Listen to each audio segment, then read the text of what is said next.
good evening, bonjour, salam alaikum, namaste, sat shri akal, and kamanachi. Good evening, ladies and gentlemen.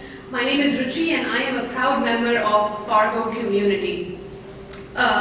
Tonight, first of all, I'd like to thank every single person in the audience tonight for spending your valuable evening with our revered Swami Sarvapriyananda ji. It's been an honor for me to host this event because the objective behind this event has been to gather all the community members coming from different faiths and religions to spread the word of peace and harmony. Considering the hardships developed during the pandemic, be it physical or mental, has had a significant impact on people's health. And this widespread health issue calls for an even larger need for Swamiji's practices of peace, harmony, and meditation. Having said that, let's dive into our tonight's topic, which is Vedanta. So what exactly is it? Well, I'm definitely going to let the subject matter expert talk about it.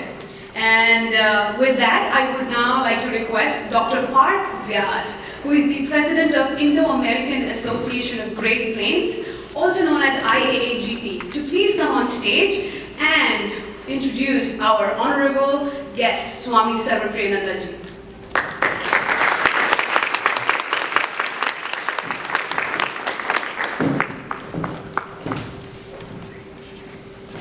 Thank you, Ruchi. Anu Bhadra Kratvo Yantu Vishwata. Dear brothers and sisters,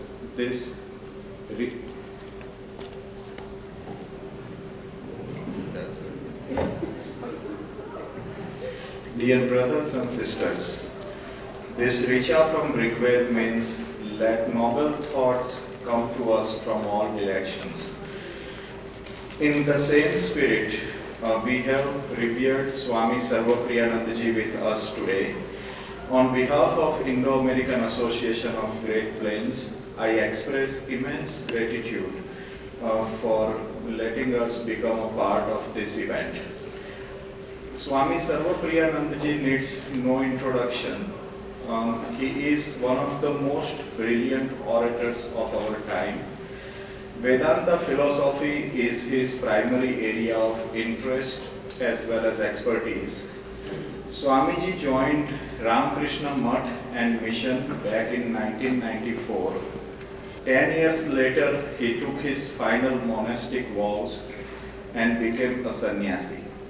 Swamiji currently is a minister, is the minister and spiritual leader at Vedanta Society of New York. He has also been a inaugural fellow at Harvard School of Divinity. Swamiji, prior to that, he served as an assistant minister at Vedanta Society of Southern California at Hollywood Temple. And he had also served in various capacities with Ramakrishna Mutt and Mission at Belur Mutt, which is Swami Sarvapriyananda ji has been a representative of Vedanta philosophy on various prestigious platforms, which include World Parliament of Religions and United Nations. He has delivered speeches about idea of Vedanta at renowned institutes in India like Indian Institute of Technology, Kanpur, and Indian Institute of Sciences at Bangalore. Swami Sarvapriyananda ji has a very strong presence on YouTube, and his videos have enlightened millions of viewers across the globe. He has traveled extensively to USA, Australia, and New Zealand, and delivered speeches at places include universities such as Harvard University, University of Queensland, University of Sydney, University of Adelaide, Victoria University, University of Northern Texas, and many more. I would like to complete my introduction by quoting a verse from Ishavasya Upanishad. Om Purnamada Purnamidam Purnat Purnamudachyate पूर्णस्य पूर्णमादाय पूर्णमेव वशिष्यते. Om Shanti. Ladies and gentlemen, please welcome Swami Sarvapriyananda.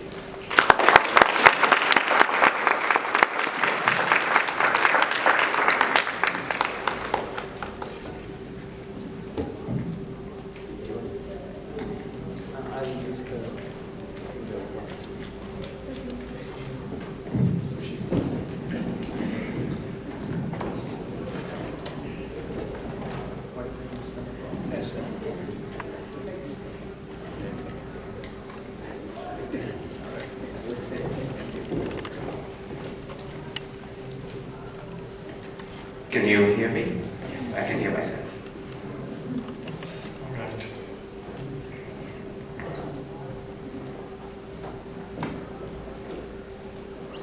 Let me start with a chant. Is this good? Can I stand here? Yes.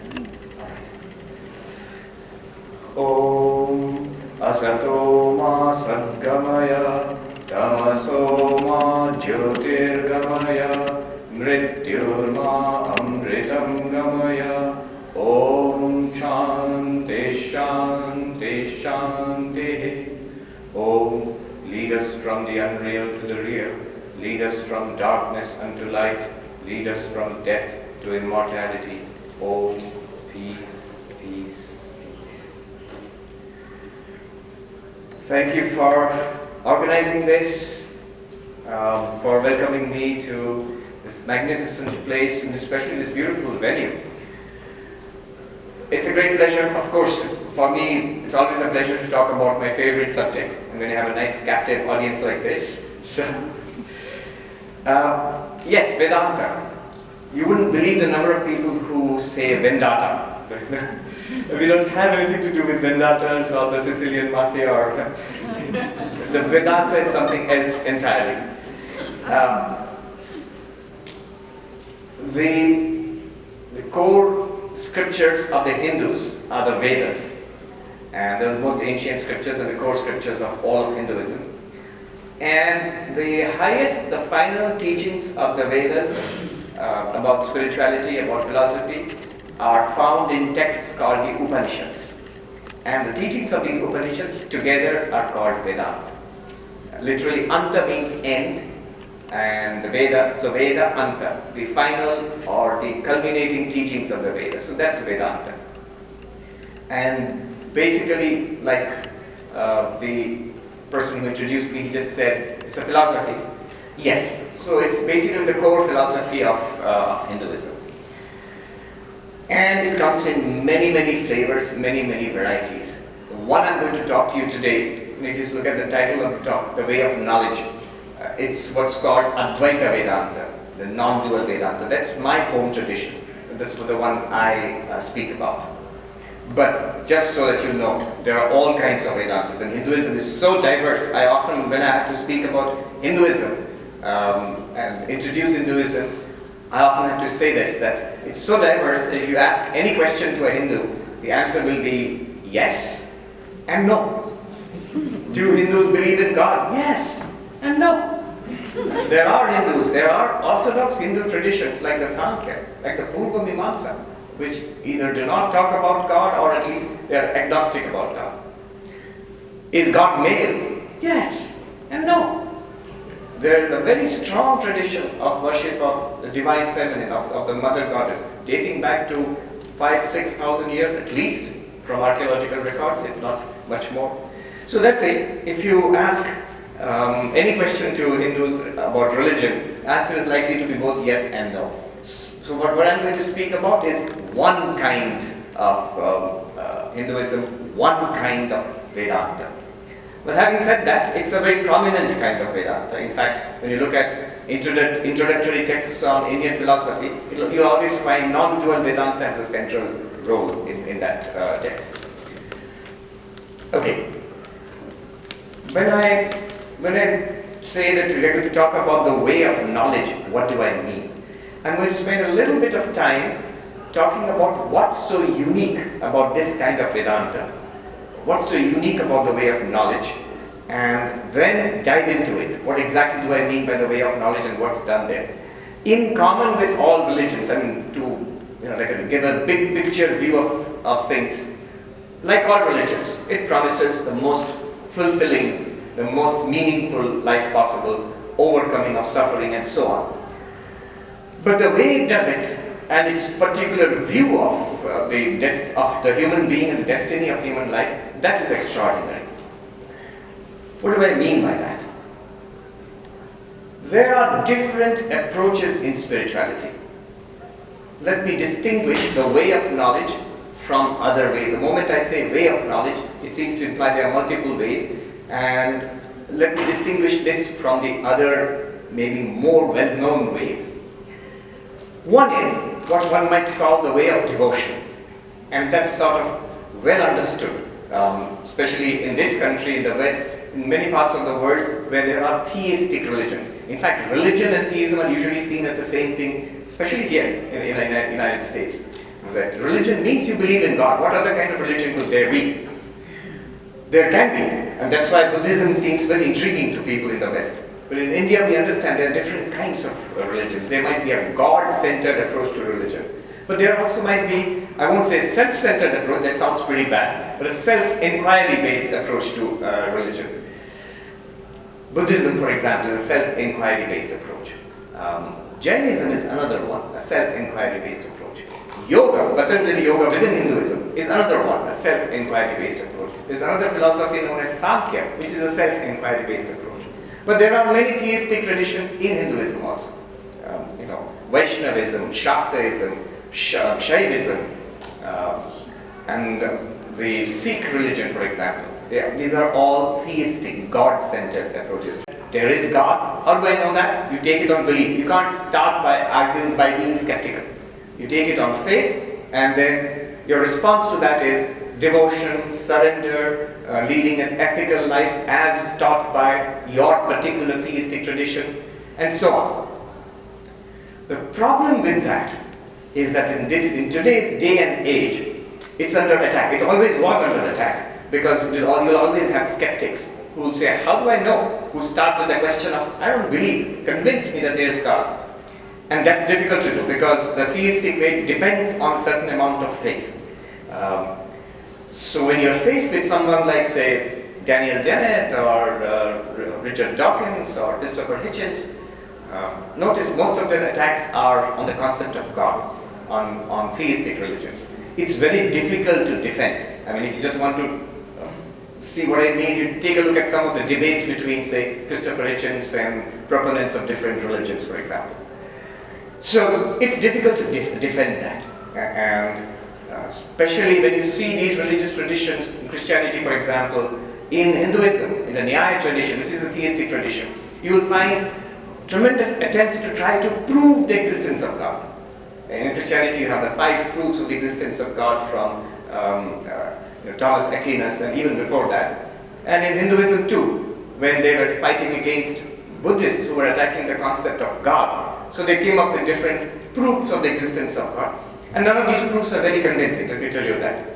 If you're not convinced about the existence of God, you think, oh, there are proofs of the existence of God. You're likely to be underwhelmed when you look at those proofs, especially in an academic community like this. Just the fact that you are struggling to prove the existence of God means that there is always the possibility of doubt. There's a possibility of doubt from outsiders who are skeptics. And even if I'm a believer, I might be open to doubt at some point. All saints have struggled with doubt about religion, about belief, faith, God. In contrast to this way of devotion, way of faith, in Sanskrit we have a word, bhakti, bhakti traditions. In contrast to this, there is another way of doing religion, another way of approaching spiritual life, which I might call the way of mystical experience. Swami Vivekananda, when he came here, he was the first proponent of Hinduism here. He just mentioned the Vedanta Society of New York. It was formed in 1894 by Swami Vivekananda. He had come to this country in 1893, representing Hinduism at the World Parliament of Religions in Chicago. So when he came here, he used language that was unfamiliar to Americans at that time. He said, if God exists, I should be able to see God. If I have an immortal soul, I should be able to feel it. Religion Religion is not believing in something, religion is realization, religion is experience. Now what he was talking about, a good example of that is Patanjali Yoga, the yoga traditions, the Yoga Sutras, where the approach is not that you have to believe, rather, here are certain exercises, certain spiritual practices. You sit in this way, you breathe in this way, you focus, turn your mind inwards, focus your mind in meditation in this way, and you will have certain experiences which will prove to you the validity of the claims of religion. You will actually experience God, or you will experience your own inner immortal self, whatever it is, whatever the claims, they can be verified by experience. What kind of experience? Not ordinary experience, not something that we ordinarily have, but mystical experience. Something that the mystics of all religions, in fact, have, they claim to have had. So that's another path. Notice the difference. Here you are not saying that there is this religious authority, here is a book, here is a teacher, and you have to believe what they say, I need to surrender, have faith. No. Instead of that, you do these things and you get these experiences. And that proves to you the truth about the claims of religion. That appeals to a lot of people. In this day and age, it's peculiarly suitable because we like the language of experience.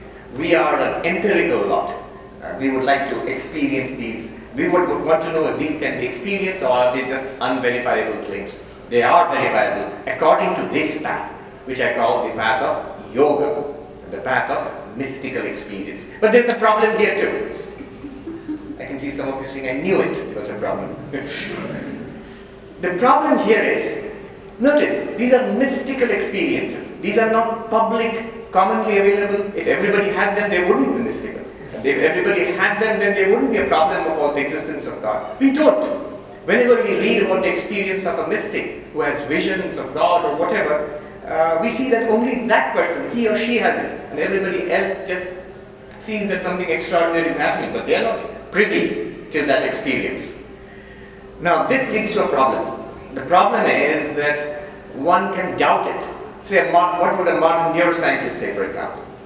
A neuroscientist might say that, I don't doubt that you are having this experience, but that doesn't necessarily mean it points to something real or something true. It could just be that you're having a stroke on some part of the brain, or you're high on one of these widely available variety of psychedelic drugs or something, and no doubt you believe you're seeing these things, but that doesn't mean that it points to anything real. And this is not a new criticism. Notice, if you read mystical literature throughout the ages, the lives of the saints in different religions across the world, if you read it throughout, from ancient times till now, one criticism always has been, these people are crazy. They're lunatics, they're epileptics or something like that. So always, this criticism has always been there, that it's a problem in you, it's not really pointing to some extraordinary reality.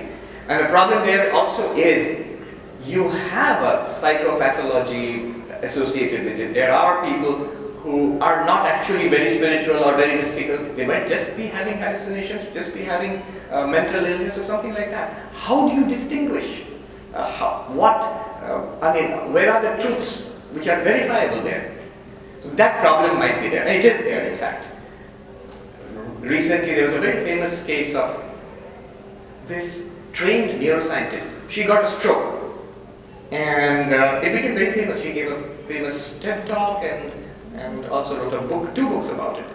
And she felt one with the universe. And that was because of a certain damage to her brain at that time. And because she was trained, she knew what was happening. Now, that doesn't point to any kind of higher spiritual reality. In contrast to the path of devotion, path of faith, the path of mystical experience, the path of bhakti, and the path of yoga, well, the one I'm going to talk about right now, today's subject, is what I call the path of knowledge. So there are different Sanskrit terms for this. The path of devotion, faith is bhakti or bhakti yoga. And the path of mystical experience is raja yoga or dhyana yoga, meditative experience. And what I'm going to talk about is called jnana yoga, the path of knowledge. What exactly is that? It's not believing in something. It's more akin to understanding, more akin to what you do in a university, in a philosophy class, for example. So it's not believing, but it's also not mystical experience. That's the beauty of this path. All that is required in this path, and as we shall see, we'll have a sample of it, we'll experience a little bit of it. What is required in this path is common experience, just the experience of being human, living. The experience, who doesn't have the experience of being awake, dreaming, sleeping, waking, dreaming, sleeping? Who doesn't have the experience of seeing? You are the seer, and what you see is the seen. Seer and seen. That's all that is required. The very subject-object framework of experience. That much, which everybody shares. And using that, what this path of knowledge proposes to do is, we will guide you step by step to a realization of what is claimed here. That you are, I'll tell you what exactly is the path of knowledge claims. What exactly is meant by the path of knowledge? This is an advantage of the path of knowledge, but what exactly is meant by the path of knowledge? What we are looking for here is not something that is separated from us by, I'm translating from Sanskrit here. It's not something that is separated from us by space, time, or object. What do I mean by that? The path of knowledge is talking about something which is not somewhere else. It's right here. So it's not, for example, a heaven which is there and not here. It's here. What we're going to talk about is here. It's also not separated from us in time. It's not, for example, something that, like you see God after death, or you go to heaven after death. When you say after, it's a time word. But what we're talking about here is present here and now, right here. There's no separation in object also. What we're looking for here is nothing apart from you. It's nothing apart from the self. It is you, your real nature, present all the time and therefore present now, present everywhere you are and therefore present here. Here, now, and you. What the path of knowledge claims is that if we know what we truly are, we would realize that we are not little creatures of flesh and blood, not little creatures born that day and fated to die and perish and be wiped out in a few years hence. No, that we are, as somebody put it very beautifully, it's not that we are human beings in search of a spiritual experience, rather that we are spiritual beings having a human experience. So we are what is called in Sanskrit the Atman or Brahman. The word Brahman simply means the vast, an unlimited spiritual reality which is immortal. It's not born. It's not born with the birth of the body. Does not die with the death of the body. It's not subject to the vicissitudes, the ups and downs of the mind. What is generally called the immortal soul in religion. We are that, and that is always, all the time accessible to us. And all that we need to do is use our present experience, not certain meditative practices for many, many years so that you get some mystical experiences. Not that. Whatever is available here. Notice, the path of knowledge does not say that the way of devotion or theism is wrong. It's not saying that. It's not even saying that the way of mystical knowledge is wrong. No, not even that. There are valid mystical experiences which can be transformative and which the mystics of the world have had. Devotion, faith in God, that's also perfectly valid. A more acceptable way. I've seen this. A lot of people who may be slightly skeptical, they have a spiritual hunger, but they're a little skeptical about devotional religion, but they take to this path very easily. They find it very attractive. So it's not a journey. In the path of knowledge, it's not a journey in space. You're not to go to heaven or some other place. It's not a journey in time that you have to wait for something to happen, after death. It's not even a journey from one object to another, from yourself to something else. Rather, the spiritual journey in the path of knowledge is a journey from ignorance to knowledge. So from not knowing to knowing, but let me qualify that immediately. It's not like, oh, I don't know, let me borrow the book from the library and read about it, and that's it, then it's done. No, you can't read your way to enlightenment, nor can you even argue your way to enlightenment, though reading and argumentation, they form a very big part of this path of knowledge. the best way to appreciate what is being claimed here is to get a sample of it. The problem here is the moment I say that it's here and it's right now and it's you, the immediate challenge would be, okay, I'm game, show me. What is this extraordinary fact about myself you wish to show me? And so the path of knowledge, you have to rise to the challenge there, to actually show people what is being claimed here. We'll do a little bit of that. There are these procedures in this path. You find them in the Upanishads. And just by the way, if somebody asks, what are the texts? So the core texts are the Upanishads, which I mentioned, the texts of Vedanta. And then the Gita, which is very well known, the Bhagavad Gita. Then there are the sutras, the Vedanta sutras. And there's a whole host of texts like the Drigdrishya Viveka, there is the Aparoksha Anubhuti. These are various texts written by masters in the last 1500 years or so. What I will do now is, I will take us through one of these texts and see what comes of it. Just one verse, one of my favorite pointers. All of these are basically pointers towards our real nature. So you use one of these pointers to notice what is being said. In fact, notice is a very good word. It's present right here. We don't notice it. We are being asked to notice it.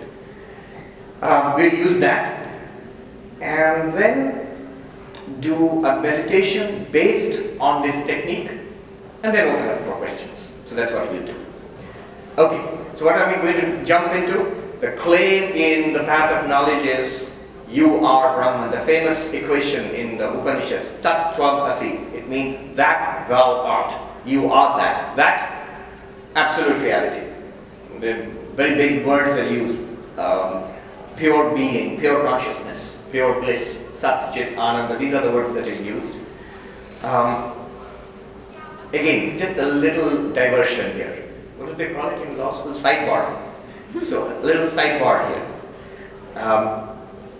I was reading this rather polemical text by a Christian theologian belonging to the Eastern Orthodox Church, but right here in America.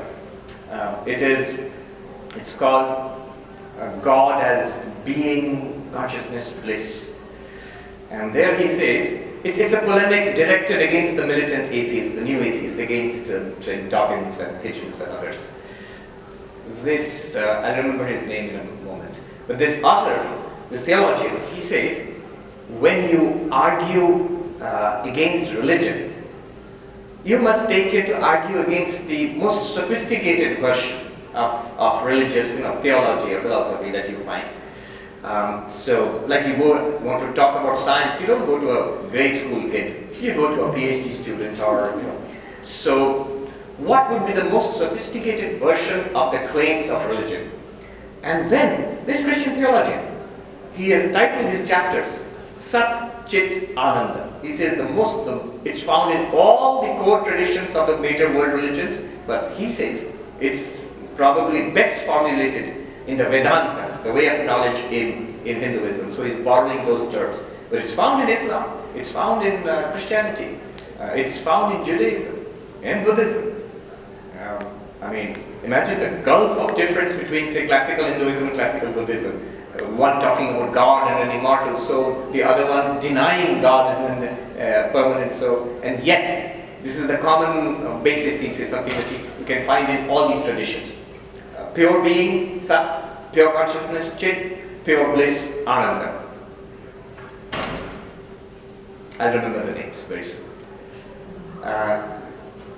Alright, but now let's dive into an actual experience of what the way of knowledge would consist. It's a kind of philosophy. What you do here is basically what you sort of do in philosophy classes. You listen carefully, read the text and listen carefully. So that's step one. Sanskrit name is Shravana, literally meaning hearing. But it literally means a systematic study of this material. The second part would be you think about it. Sanskrit name is Manana, you reflect upon it. The third part would be meditation. There's a technical name, Nididhyasa, but meditate. You wouldn't think that you meditate, but you do. If you're going into a particularly tough class in math or whatever, in whichever subject you like, You listen to what the professor is saying and read the text, and then you think about it. You think really, really hard about it sometimes. That's basically meditation. So when I go through this instruction, follow the 3 steps. The hearing, the thinking, and meditating would mean staying with it. Ask yourself 3 questions. What did he say? It would be, what did the text say, or what did he say, what did the teacher say? Second, do I get it? Do I get it? What's being said? I could say that I heard what you said, but I don't get it. So that the second stage is complete when I can say confidently that I get it, what you're saying. Third, is it real for me? And you will see at some point what I'm saying seems to stop being real for you, seems to have suddenly become a little speculative. If it doesn't become speculative at some point and is real for you at every step of what I'm going to say, you're enlightened. Congratulations. Yeah. So 3 questions. Ask yourself, what did he say? Do I get it? Is it real? All right. The text which I will use, and there are many of these, but I'll use one, my favorite. It's very direct. It's called the Drig Drishya Viveka. What it simply means is the discernment between the seer and the seen, experiencer and the experienced. It's basically, I'm trying to answer the question, who or what am I? What am I? And the way it does it is, it asks us to focus on our experience of experiencing, of seeing, for example. So that verse, it goes like this. I'll tell you the Sanskrit and then break it up and we'll go into it.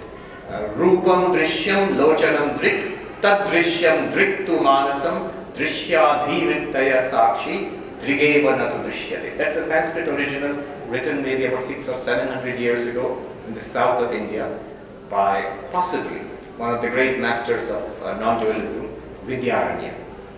What does it mean? The eyes are the seer and the forms are seen. The eyes are seen, the mind is the seer. The mind is seen, the modifications of the mind is seen, and the witness is the seer. The witness never becomes the seen. So there are four parts of this verse.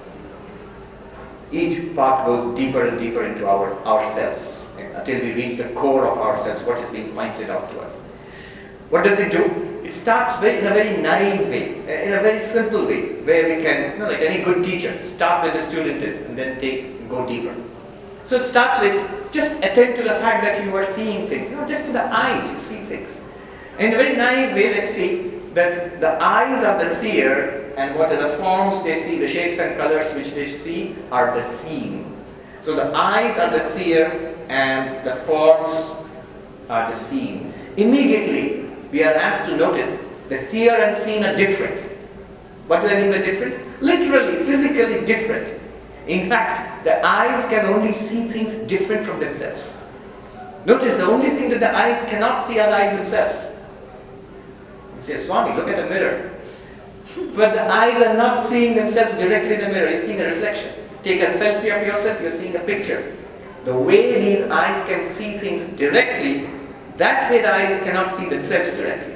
So the seer and the seen are always different. In fact, the limit of our vision is not really out there. The limit of our vision is here. This is what we cannot see. The seer and seen are two distinct entities. And there's an important philosophical principle involved here. For those of your philosophy students and all, it's that self-reflexivity is not allowed. A thing, an axe cannot cut itself and fire doesn't burn itself and you can't stand on your own shoulder. So a thing doesn't operate upon itself. The eyes don't see themselves, but the eyes see everything else. Notice also, the same eyes see so many things, different colors, different shapes, and people, and trees, and the sky, and the earth. What you see are many, many, many. But the same pair of eyes sees so much. Seer is one, or the instrument of seeing is one. The seen are many. Also notice, what we see continuously changes. You saw something else outside the hall and outside the building, and you see something else here now. It keeps changing. But the seer, the instrument of seeing, the seer does not change, relatively speaking. So we have 3 points here. One is the seer and the seen are different. That's very important. Second, the seer is the same, but the seen are many. Seer is one, the seen are many. The seer is relatively unchanging, and the seen keep changing. And you can extend this not only to eyes, you can extend it to all the sense organs, to ears which hear sounds, to the tongue which tastes flavors, to the touch which feels all different kinds of touch. And touch, taste, seeing, hearing, smelling, tasting, all of that. You can have the same principle. Okay, so this is the first stage. Pretty simple. What did he say? Do I get it? You are all like, yeah, go on. We get it. Is it real? This is important. Is it real? Yeah, it's real. It's like an accurate, if a very simple description, simplistic description of what's going on when we see. Good. Now we go to the second level, deeper. Remember, 4 levels. Deeper, second level. Consider the eyes themselves. Are we not aware of our own eyes? We are. Eyes are open.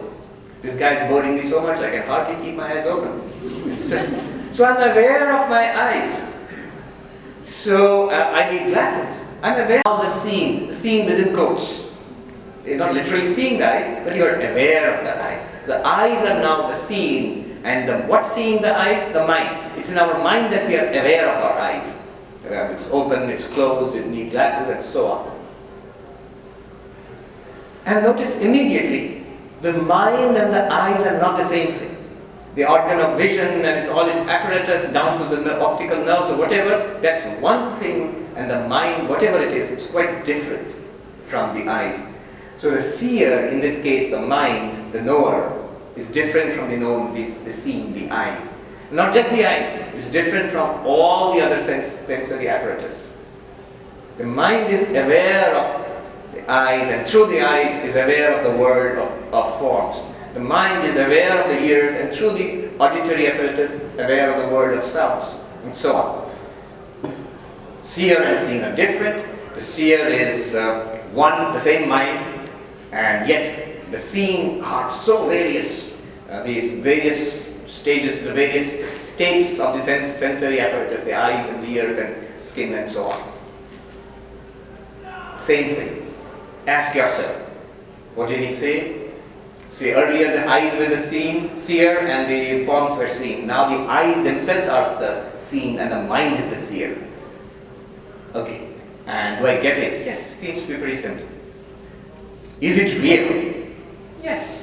One could argue about it, if you're a philosopher you would like to argue about it, but it seems like a pretty good description of what's going on when we contemplate our own body with the mind. So you are aware of your own body with eyes and ears and all that, and the one which is aware is the mind. So the mind is the seer, quite different from the seeing, which are the sensory apparatus. What about the world? The world of forms and sounds and all that, that still remains as the seeing. Now the earlier seer has now become the seeing, the senses have become the seeing. And then consider, third stage, consider the mind itself. Whatever it is, but we are all, each of us, unless you are a zombie, each of us, we have an inner experience within ourselves. We think, we feel, we imagine, we desire, we remember and forget. So all of that we understand or fail to understand. All of that is what we call the mind, and various functions have different names. We have memory, we have intellect, we have ego, the sense of I. So all of these are functions which are part, you can call them broadly, part of the mind. And we are aware of it. That's what the word introspection means. When we look inside, we are aware of our mental states. We may not pay attention to that, but if we pay attention, we are aware of our mental states. And the mind is now the seeing. And whatever is experiencing that the mind, the argument here is, since the seer and the seeing must be different, the experiencer of the mind, the seer of the mind, the illuminer of the mind must be different from the mind. You're aware of your own mental states. We are aware of our thoughts or emotions. And we notice that I who am aware and the same one, thoughts are many in number. There are thousands of thoughts and feelings and perceptions in the mind. And their thoughts are always changing. They say there are thousands of thoughts in a single waking day. And I am the same one who experiences all of it. Happy thoughts, I experience feeling happy. Miserable thoughts, I experience feeling miserable. And the I, that seer of the mind, is the same I. Is the same awareness. which is aware of the contents of the mind. So the witness, the word used here is sakshi, which means witness. Witness of what? Witness of the mind. Witness not in the sense of someone witnessing, someone doing a little bit of a peekaboo with the mind. No. It's more like the light which shines upon this room, illumining the contents of this room. Similarly, there's this awareness which reveals the contents of the mind. So that awareness is called the witness, and that is aware of the mind. It must be different from the mind. The witness must be different from the mind, because the seer and the seen are not the same thing. It's not the mind thinking about the mind. Even someone might ask this question, isn't it just the mind thinking about the mind? That's how we understand introspection. Not so. Even when we are not doing introspection, we're still aware of having a mind. We may not pay attention to it. The mind is still there. There is awareness all the time. Even when we don't draw attention to the contents of the mind.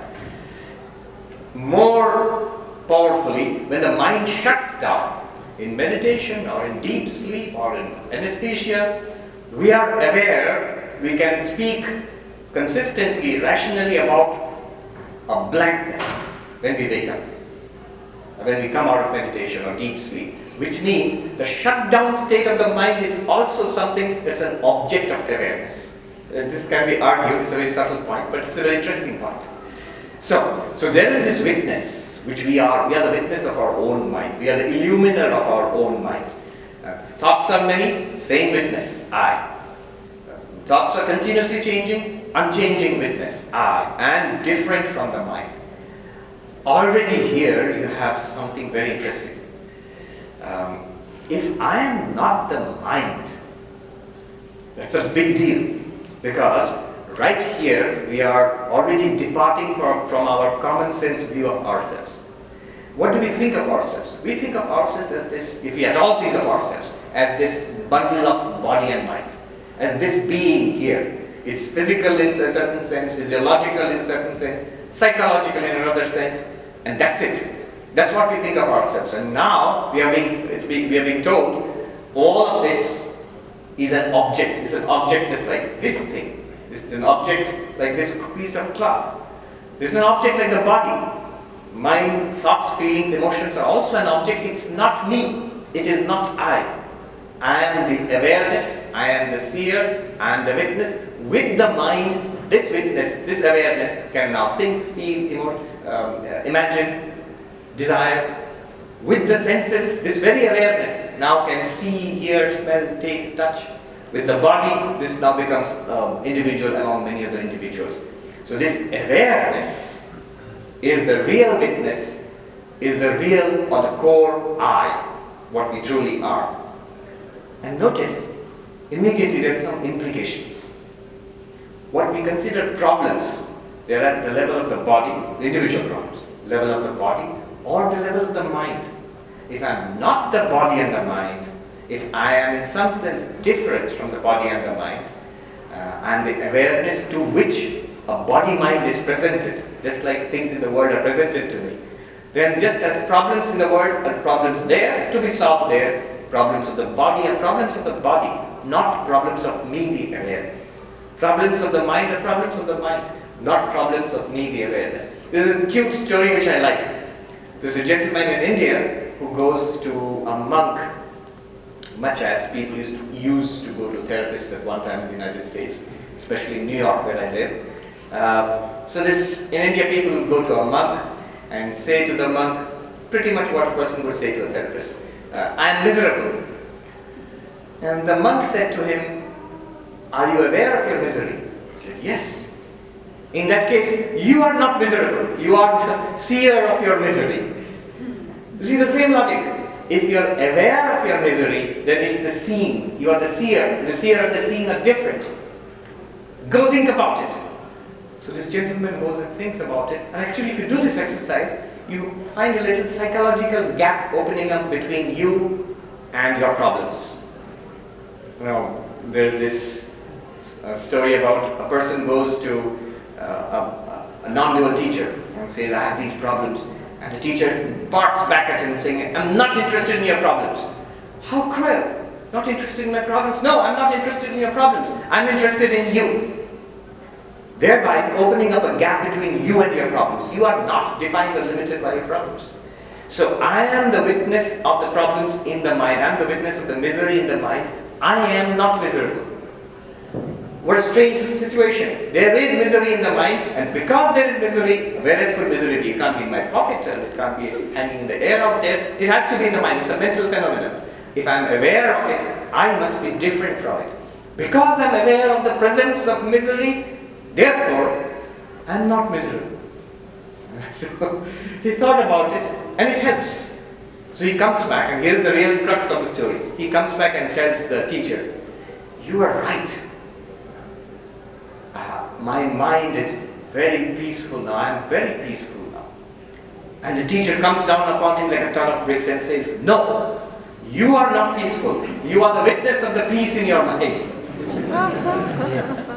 See, that's the trap.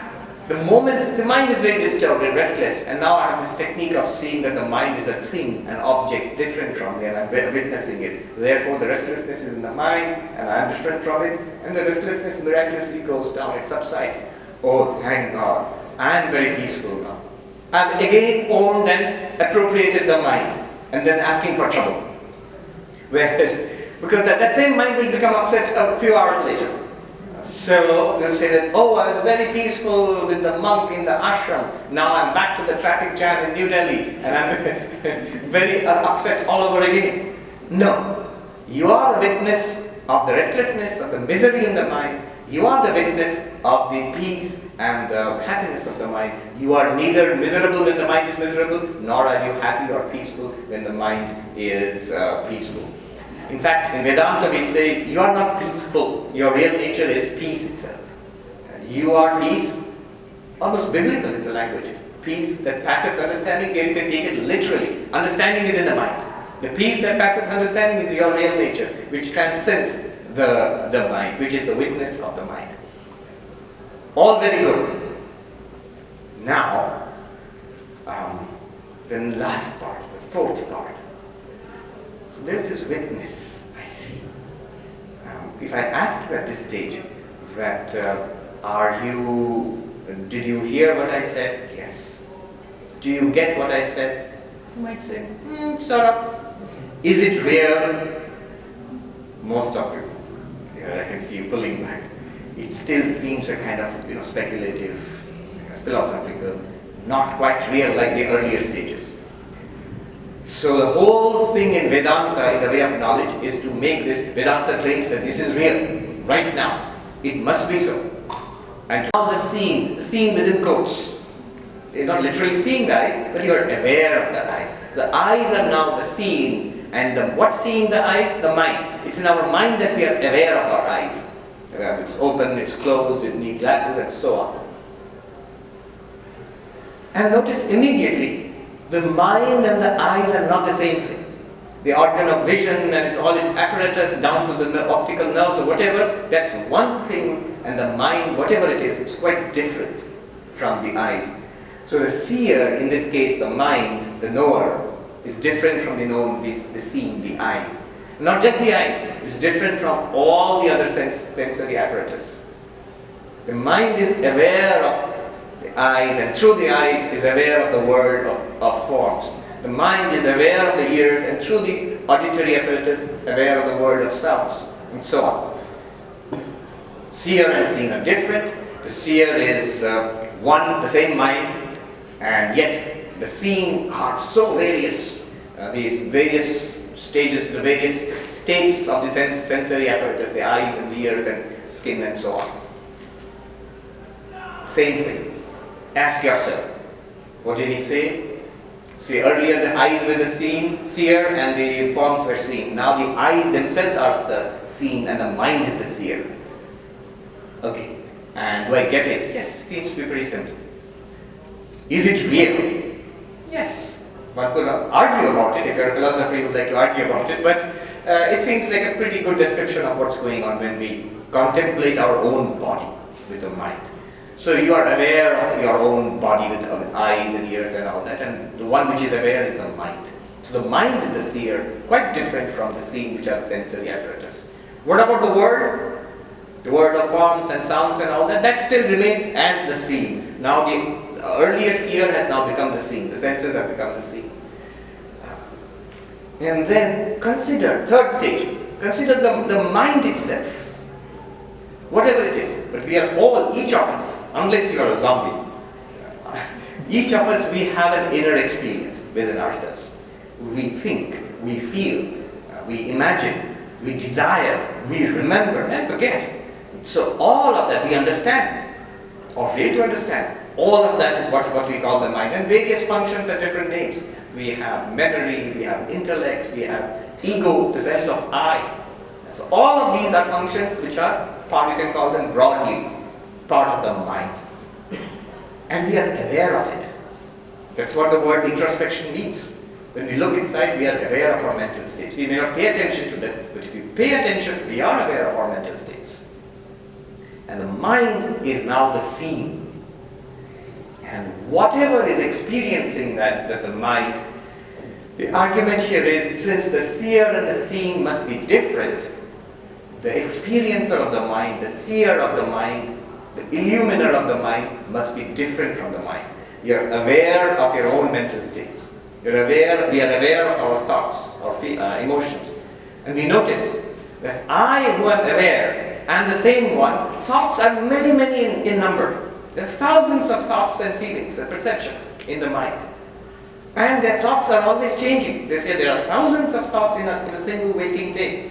And I am the same one who experiences all of it. Happy thoughts, I experience feeling happy. Miserable thoughts, I experience feeling miserable. And the I, that seer of the mind, is the same I. Is the same awareness, which is aware of the contents of the mind. So the witness, the word used here is sakshi, which means witness. Witness of what? Witness of the mind. Witness not in the sense of someone witnessing, someone doing a little bit of a peekaboo with the mind. No. It's more like the light which shines upon this room, illumining the contents of this room. Similarly, there's this awareness which reveals the contents of the mind. So that awareness is called the witness, and that is aware of the mind. It must be different from the mind. The witness must be different from the mind, because the seer and the seen are not the same thing. It's not the mind thinking about the mind. Even someone might ask this question, isn't it just the mind thinking about the mind? That's how we understand introspection. Not so. Even when we are not doing introspection, we're still aware of having a mind. We may not pay attention to it. The mind is still there. There is awareness all the time. Even when we don't draw attention to the contents of the mind. More powerfully, when the mind shuts down, in meditation or in deep sleep or in anesthesia, we are aware, we can speak consistently, rationally about a blankness when we wake up, when we come out of meditation or deep sleep, which means the shutdown state of the mind is also something that's an object of awareness. This can be argued, it's a very subtle point, but it's a very interesting point. So there is this witness, which we are the witness of our own mind. We are the illuminer of our own mind. Thoughts are many, same witness, I. Thoughts are continuously changing, unchanging witness, I, and different from the mind. Already here you have something very interesting. If I am not the mind, that's a big deal, because right here we are already departing from our common sense view of ourselves. What do we think of ourselves? We think of ourselves as this, if we at all think of ourselves, as this bundle of body and mind, as this being here. It's physical in a certain sense, physiological in a certain sense, psychological in another sense, and that's it. That's what we think of ourselves. And now we are being told all of this is an object. It's an object just like this thing. This is an object like this. Benefit from that, the benefit of freedom and peace and fearlessness, the freedom from samsara basically. To get those benefits, that's the whole purpose of Vedanta. And at this point, someone might feel, so there's this witness, there's this consciousness, awareness you're speaking about, which is the witness of the mind and the senses and the body and the world. How do I get to know that? And the last part of the verse says, you can't.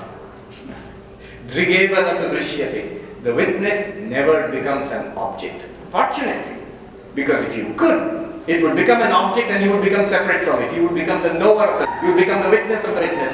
And that would be an endless process. No, you cannot know it, but you are it. So, this is the first opening verse of a small text called Drigdrishya Viveka. What it wants to claim or show us is that we are awareness. Just notice, whatever our experience in life, you're sitting here, you're aware. You're seeing, you're aware. You think, in awareness. You remember, you love, you hate, you desire, in awareness. We understand. We remember and forget, in awareness. Awareness is one thing that's constant. This awareness is called the witness or the sakshi. And then there's another step which I just indicate and then stop and go into the meditation, the technique of meditation. The next step is very important. Notice this philosophy is called non-dualism. Not two. There's ultimately one reality. The good news is that you are that reality, and that reality is supposed to be non-dual. There's no second reality apart from it. Whatever appears is an appearance of that reality. But notice what we did till now. We have separated you, the witness consciousness, from everything else. Instead of non-duality, we actually alienated. We have separated you. You are not the world, you are not the body, because it's a scene, it's an object. You are not the mind. So we have separated. We have actually not made oneness or non-duality. The next step is to establish oneness. And what's done in the next step is to walk back whatever has been said now. Is to take it back. I was pulling a fast one on you till now. Don't take it seriously what I have said. It's not that your witness consciousness separate from everything else. In fact, what is said in the next step is, it's true that you, the witness consciousness, you, the awareness, are separate from the object. The seer is separate from the seen. But here's the big deal. Is the seen, is the object separate from you, the seer? I'll repeat that. You are separate from whatever you experience, including the body, including the thoughts. But is what you experience, is it separate from you? What could you possibly mean, Swami, you might ask? If one thing is separate from the other thing must be separate from the first thing. There must be two different entities. Not necessarily so. Consider water and waves, for example. The water is distinct from the waves because it could be water in a bottle. It could be calm water without waves. It could be water vapor in the air. It doesn't have to be waves. But the waves, by definition, cannot be separate from the water. A more sophisticated example to make it more clear. In our dreams, we see different places, we see different people, there are actions, maybe you're walking and talking with a friend and sharing a cup of coffee in your dream. Now, whatever you see in the dream, you are separate from it because you can exist without seeing those things. You are awake at one time, the next moment you wake up, all that will disappear. But what you see in the dreams, all those entities which appear to you in your dreams, they are not separate from you. They don't exist for a moment without your dreaming. Similarly, here the big claim is being made. A major move is now made. Whatever is experienced by consciousness, by awareness, is experienced in consciousness, in awareness, and is nothing apart from that consciousness, apart from you, the awareness. You are this witness awareness, and the objects which you are aware of, they are nothing apart from you. You appear to yourself as your own universe. Exactly as the dreaming mind, as the dreamer appears to itself, to himself, herself, in the dream, as all the entities seen in the dream. Exactly like that, the huge claim is, right now, right here, whatever we are experiencing, we the awareness, we are experiencing it all in awareness, and all that we experience is not different from this awareness. This awareness is non-dual. It's one. The claim is that it's not separate awarenesses. Bodies are separate. Minds are separate. But awareness in itself, at that level, we are one reality. And not only that, whatever we are aware of is also an appearance of that awareness. within itself. It's a huge, huge step. And there are arguments and there are ways of demonstrating that. I'm not going to go into that. We have no time at all. But at this point, you have non-dual awareness. You have awareness and its contents, and the contents are not different. In a countable sense. They are not different entities apart. What do I mean in a countable sense? In a dream, you see so many things and so many people, but you can't count them apart from yourself, the dreamer, because there's no second person or second entity there. Similarly, there's nothing apart from this fundamental awareness. I'll stop here. Sum up very quickly, and then we are right on time. We do a little meditation based on what I just said, and then open up for questions. I hope you have lots of questions. Okay, thank you so much. Thank you.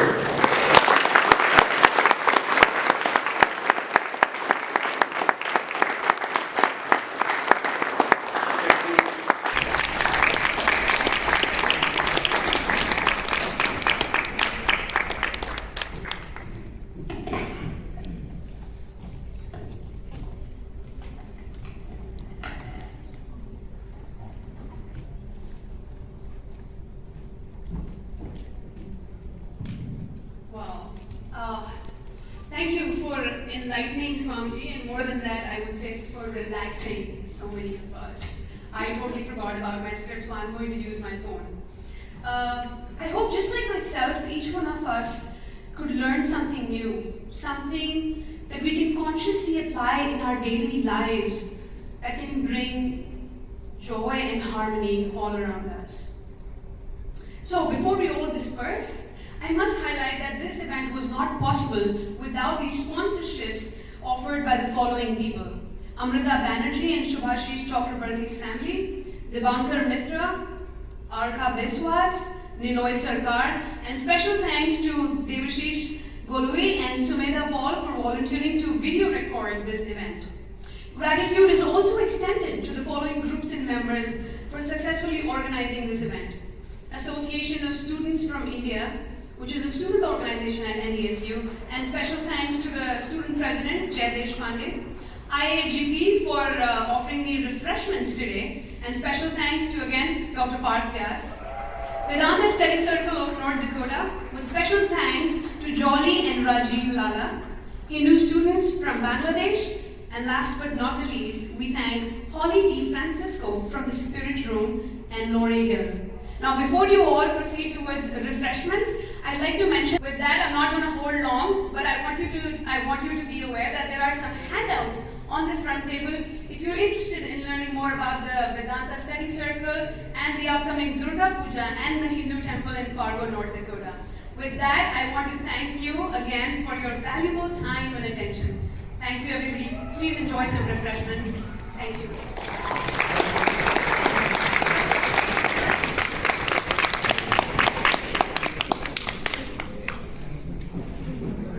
ঠিক আছে